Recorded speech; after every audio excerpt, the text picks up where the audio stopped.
My fellow Nigerians, I speak to you today heart and sense of responsibility, aware of the turmoil and violent protests unleashed in some of our states.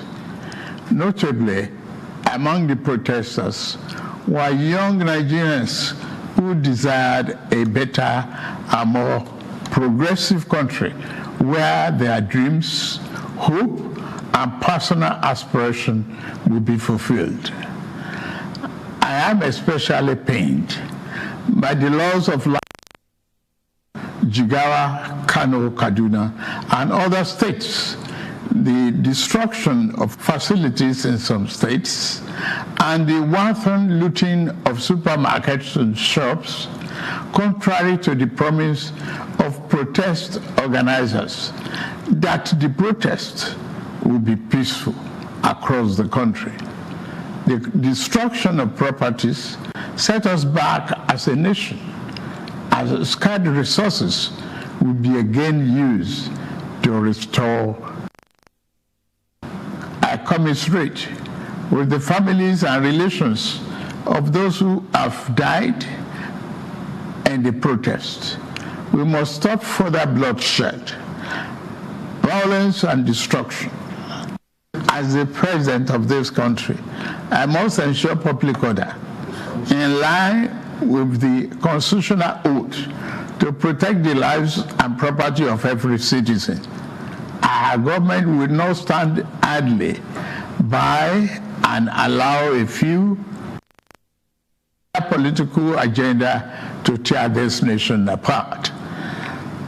Under the circumstances, I hereby enjoin protesters and the organizers to suspend any further protest and create room for dialogue, which I have always acceded to at the slightest opportunity. Nigeria requires all hands on deck and need us all, regardless of age, party,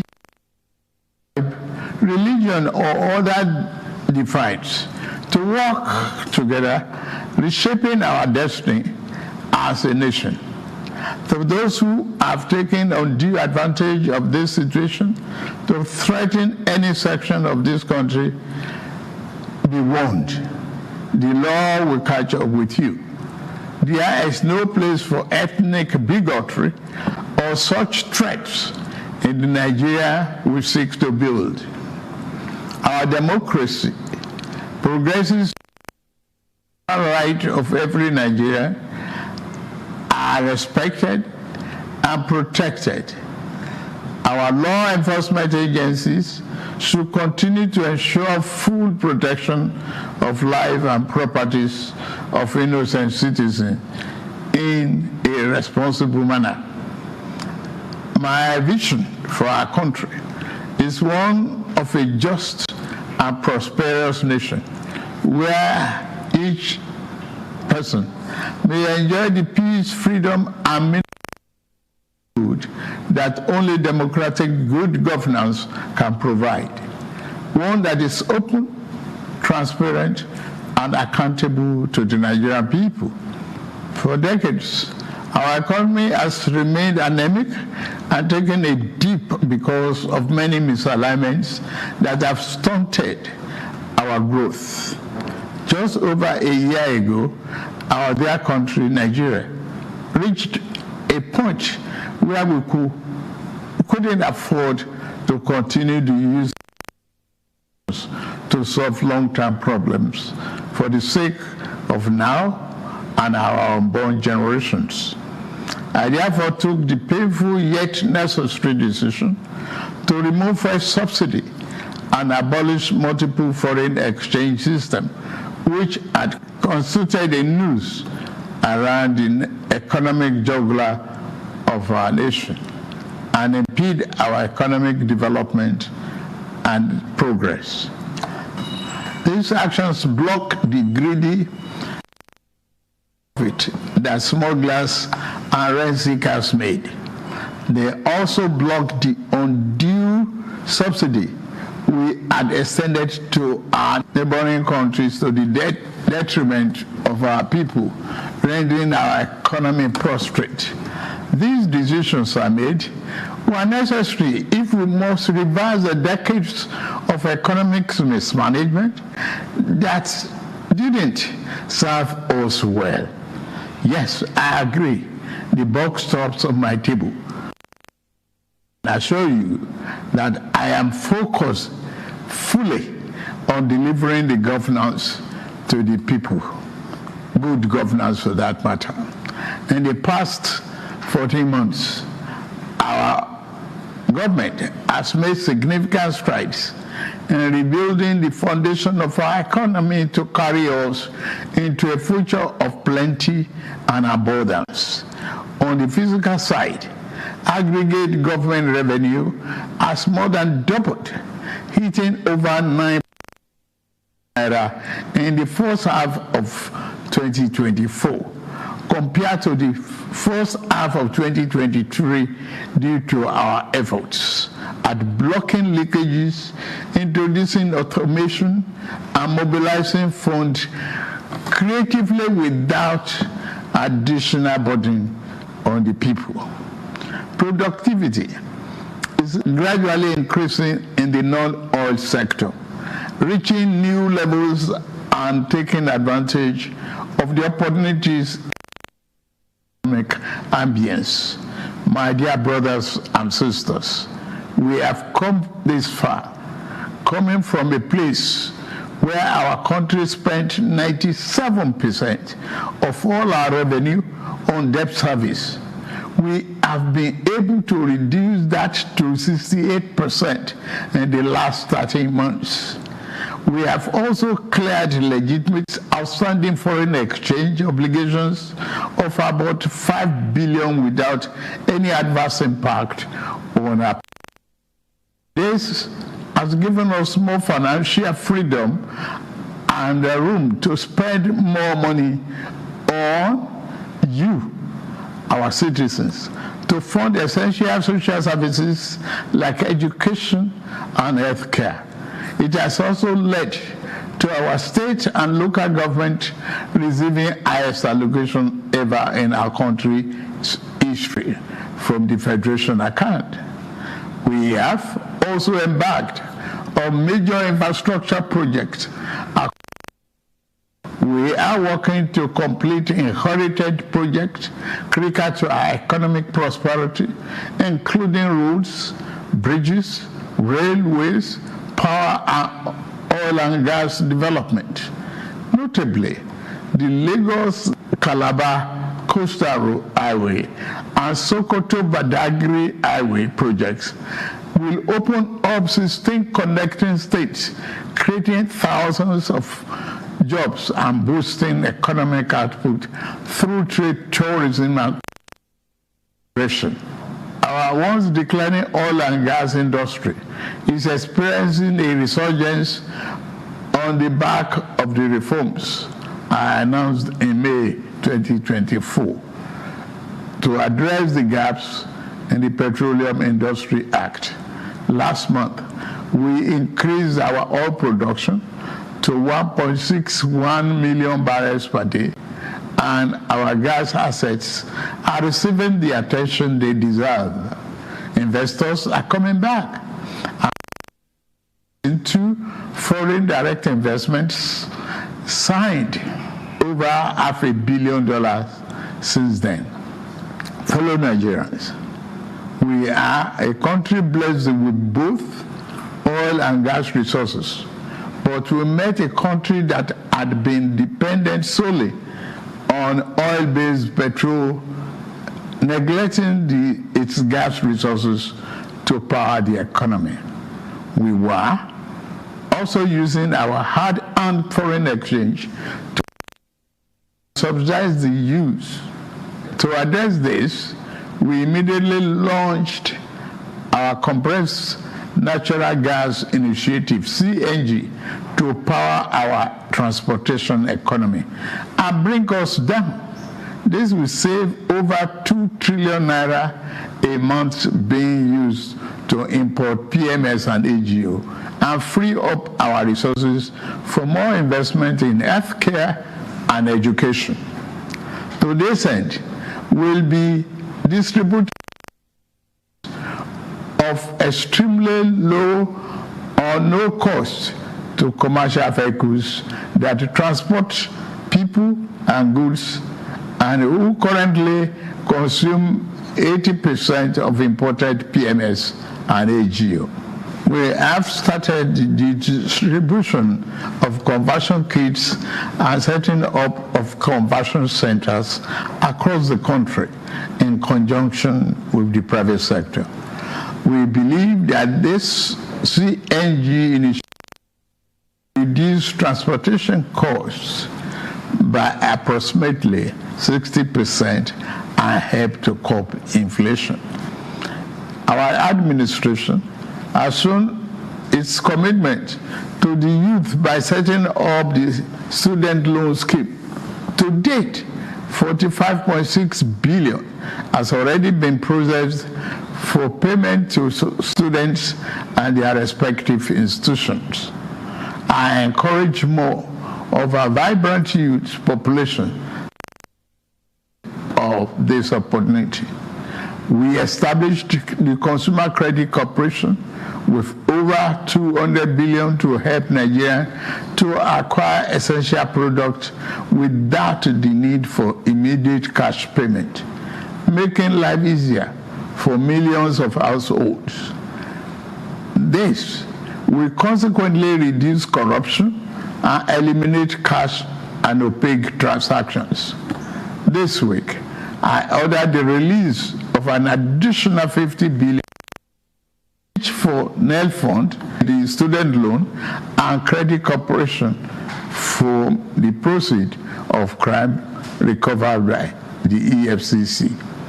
Additionally, we have secured $620 million under the Digital and Creative Enterprises (IDIS), a program to empower our young people, creating millions of IT and technical jobs that will make them globally competitive.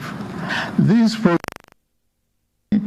the 3 million technical talent scheme, unfortunately, one of digital centers was vandalized during the protests in Kano. What a shame. In addition, we have introduced the Skill Up Artisans Program, SUPER, the Nigerian Youth Academy, NIA, and the National Youth Talent Export Program, NATEP. Also, more than 570 billion used to the 36 states to expand livelihood support to their citizens, while 600,000 nano businesses have benefited from our nano grants. An additional 400,000 more nano businesses are expected to benefit. Furthermore, 75,000 beneficiaries have processed to receive our 1 million micro and digit interest loans starting this month. We have also built 10 MSME hubs within the past year, created 240,000 jobs through them, and 5 more hubs are in progress, which will be ready by October this year. Payments of 1 billion each also have been made to us under our single-digit loan to boost manufacturing output and stimulate growth. I signed the national minimum wage into law last week, and the lowest earning worker will now earn at least 70,000 naira a month. 6 months ago in Kasana, Abuja, I inaugurated the first phase of our ambitious housing initiative, the Renew and Estate. This project is the first of 6 we have planned across the nation's geopolitical zones. Each of these cities will include a minimum of 1,000 housing units, with Kasana itself set to deliver 3,212 units. In addition to this city project, we are also launching the Renewed Hope Estate in every city, comprising 500 housing units. Our goal is to complete a total of 100,000 housing units over the next 3 years. This initiative is not only about providing homes, but also about creating thousands of jobs across the nation, as well as stimulating economic growth. We are providing incentives to farmers to increase food production at affordable. I have directed that tariffs and other import duties should be removed on rice, wheat, maize, sorghum, and drugs, and other pharmaceutical medical supplies for the next 6 months, in the first instance, to help drive down the prices. I have been meeting with our governors and key ministers to accelerate food production. We've distributed fertilizers. Is to cultivate more than 10 million hectares of land to grow what we eat. The federal government will provide all necessary incentives for this initiative, whilst the state provide the land, which will put millions of our people to work and further increase food production. In the past few months, we have also ordered mechanized farming equipment, such as tractors, worth billions of naira from the United States, Belarus, and Brazil. I can confirm to you that the equipment is on the way.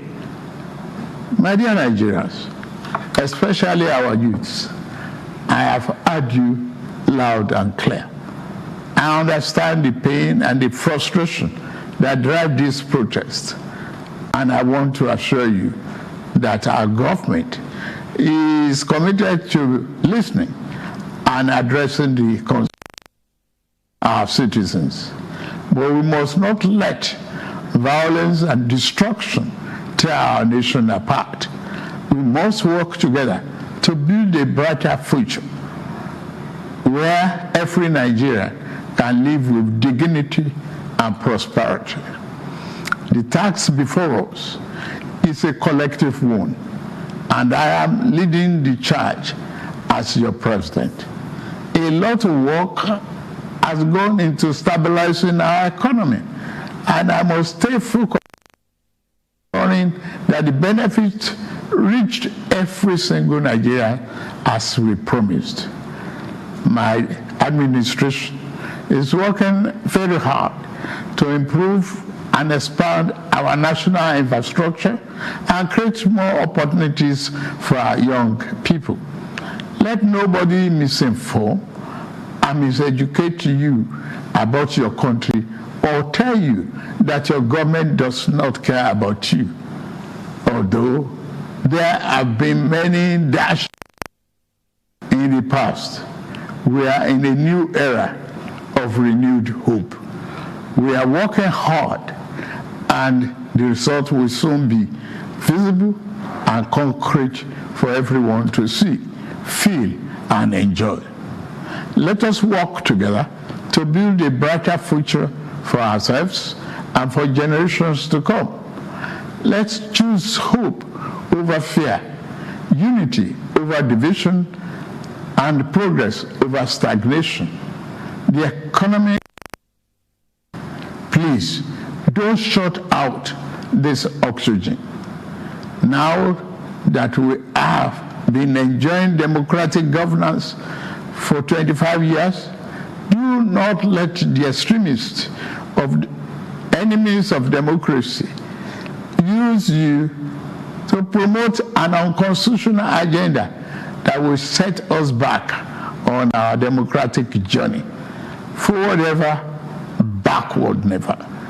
In conclusion, security operators continue to maintain peace, law, and order in our country, following the necessary Convention on Human Rights, to which Nigeria is a signatory. The safety and security of all Nigerians are paramount. Thank God and thank you for your attention, and may God continue to bless our great nation. Thank you very much.